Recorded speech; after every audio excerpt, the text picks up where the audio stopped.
Perkenalkan, saya Tristia Pasukan. Perkenalkan, nama saya Purnaola. Perkenalkan, nama saya Christine Fisik. Perkenalkan, saya Isabella Bujan. Perkenalkan, saya Maria Ernu Batomis. Perkenalkan, saya Niel Mateus Manilei. Kami akan membahas topik mengenai HIV/AIDS.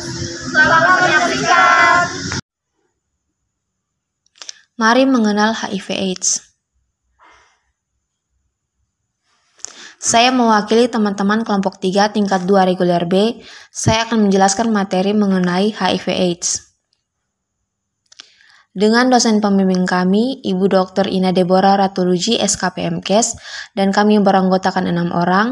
Yang pertama Purnaola, yang kedua Tristia Yohana Pasutan, yang ketiga Isabella Kaprada Ujan, yang keempat Christine Erene Bising, yang kelima Nia Emanilei, yang keenam Maria Erna Batonis. HIV/AIDS. Gambar pertama yaitu gambar virus HIV/AIDS, dan pada gambar kedua yaitu gambar penderita HIV/AIDS.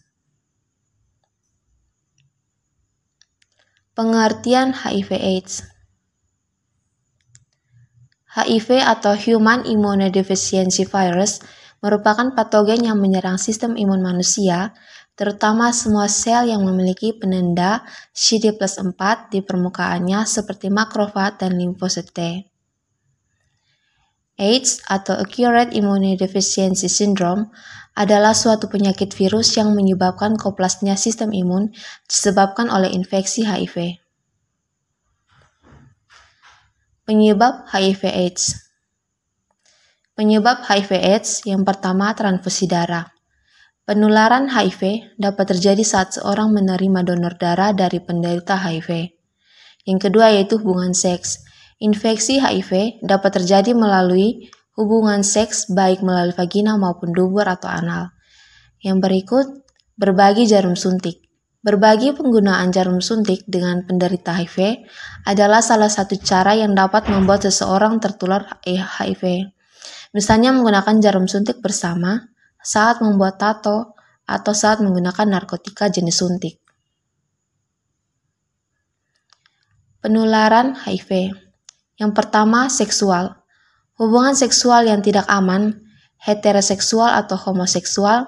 Yang kedua, parenteral, yaitu melalui darah, cairan tubuh, semen, organ donor yang ditransplantasi. Yang ketiga, perinatal, yaitu transmisi vertikal dari ibu yang terinfeksi HIV ke janin. Tanda dan gejala. Gejala, berat badan menurun lebih dari 10% dalam 1 bulan. Yang kedua, diare kronis yang berlangsung lebih dari 1 bulan. Yang ketiga, demam berkepanjangan lebih dari 1 bulan. Yang keempat, penurunan kesadaran dan gangguan neurologis. Yang kelima, demensia atau HIV encephalopathy. Tanda dan gejala. Adapun gejala mayor dan minor. Gejala mayor, pertama berat badan turun lebih dari 10% dalam 1 bulan. Yang kedua, diare kronik lebih dari 1 bulan. Yang ketiga, demam berkepanjangan lebih dari 1 bulan. Yang keempat, penurunan kesadaran. Kelima, demensia atau HIV encephalopathy. Gejala minor, yang pertama batuk menetap lebih dari 1 bulan.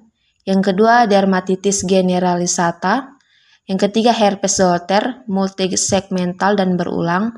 Yang keempat, kandidisiasi orofaringial. Yang kelima, herpes simplex kronis progresif. Yang keenam, limfadenopati generalisata. Yang ketujuh, infeksi jamur berulang pada alat kelamin wanita. Komplikasi HIV/AIDS. Yang pertama ada tuberkulosis atau TBC, yang kedua pneumonia, yang ketiga cytomegalovirus, yang keempat kanker, yang kelima HIV Wasting syndrome, yang keenam demensia. Bagaimana melakukan pencegahan? Mencegah terjadinya penularan HIV.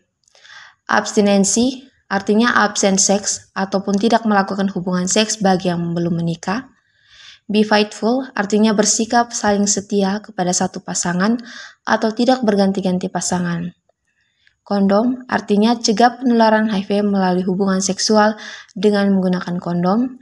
Drugna artinya dilarang menggunakan narkoba.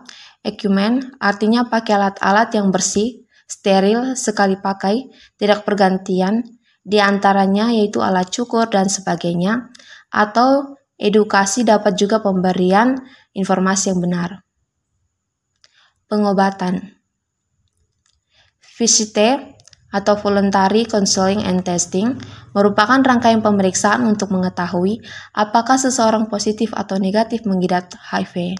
Jumlah klinik VCT yang ada di Kota Kupang saat ini ada 4 unit, yaitu RSUD Prof. Dr. WZ Johannes Kupang, RST Wira Sakti Kupang, RS Bayangkara, Klinik VCT Venesia di Yayasan Tanpa Batas atau YTB Kota Kupang, yaitu ada 2 pemeriksaan. Yang pertama, tes ELISA dan Western-Blot, yaitu pemeriksaan ini dilakukan dengan cara mengambil sampel darah. Sampel akan dikirimkan ke laboratorium untuk dilakukan pemeriksaan lebih lanjut.